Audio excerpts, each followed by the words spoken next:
These are three versions of the same image, the same data, the same telescope. The only thing that changed was how I processed it. About a week ago, I published a comparison between my Seestar S50 and my custom rig. Some of you said in the comments that the test wasn't fair, that I compared the Seestar's automatic output against my fully processed dedicated rig result. And honestly, I think you had a point. So I went back. The same frames the Seestar captured, the same processing pipeline that I normally use for my dedicated rig, the same three targets, and what I found changes the conclusion, but maybe not in the way you'd expect. The three results are coming up, so do stay with me. Before the results, I'd like to give you the methodology because it matters here. I took the individual FITS files the Seestar saved, the frames it approved after its own quality check. I ran them through the same workflow that I use for my dedicated rig. Siril for stacking, Graxpert for background extraction, Photoshop for final color and contrast. No additional frame selection from me, no culling.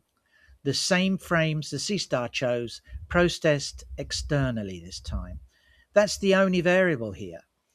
Oh, and one more thing, the in-app output that you'll see on the left is exactly what the Seestar produced automatically. Nothing touched, that's the fair baseline. First, let's take a look at the Horsehead Nebula. Originally, it was 850 frames at 10 seconds. This is what the Seestar gave me straight out of the app. This is the same data, externally processed. I do think that the background is cleaner. There's definitely information there that you couldn't see in the dark background of the Seestar image. I wouldn't say that this image is now perfect, far from it, but the nebula structure does have more definition. The color seems to me to be more natural, and I do like this image a little bit better than the original. And here's where it sits against the custom rig. The dedicated setup still wins. There's more detail in the dust structure, cleaner stars, richer depth, and a cleaner background, but the gap has narrowed. The reprocessed Seestar result is genuinely more competitive on a target like this. The second comparison is where it gets more interesting, because that is the target the commenters were most right about. This is M78, a reflection nebula in Orion. This is the target that generated the most debate. The Seestar spent 7 hours on this, and this is what the app produced. The same data, external processing. Look at the difference now. The dust lane structure is visible. The background is genuinely clean. The two reflection patches have depth and texture that simply weren't there before. This is a dramatic improvement. But here's the custom rig. 40 frames at 360 seconds, a total of 4 hours, half the integration time, and it's still clearly ahead. More resolved structure, finer detail in the nebulosity, cleaner separation between the reflection patches and the surrounding dust. The external processing closed the gap significantly, but it didn't close it completely. And that tells you something important about where the real limitation is. It's not the processing, it's the physics. 10-second sub-exposures through a 50mm lens captures a fundamentally different amount of signal per frame than 360 seconds through a dedicated optical system. No software changes that. The third comparison surprised me the most because this one came closest. Orion, the most imaged object in the sky and the hardest to process well because of the dynamic range. This is the in-app output.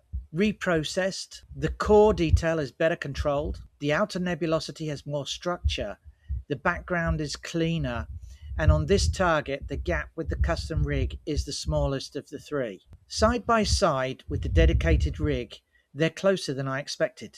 Not equal, but closer. On a bright showpiece target with good signal, external processing gets the Seestar S50 genuinely near custom rig territory. So, was the original comparison unfair? Partly. The in-app output undersells what the Seestar is actually capable of. I think by now you'll agree with that. If you own an S50 and you're not processing your FITS files externally, you are leaving real image quality on the table. But the conclusion of the original video stands. On challenging targets, faint reflection nebulae, low surface brightness objects, anything that needs depth and fine detail, the dedicated rig wins. Not because of processing, because of physics. The Seestar S50 is a remarkable piece of kit. There's no doubt about that in my mind. It does not make it something it isn't.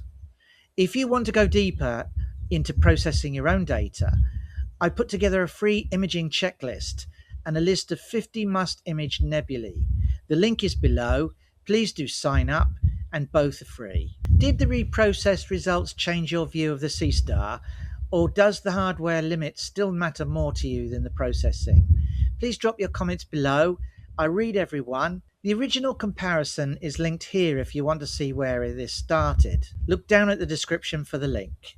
And if you're thinking about which setup makes sense for where you are in the hobby, there's another video here that might help as well. Do check the description for all the links that you need. And for now, I'll see you in the next one.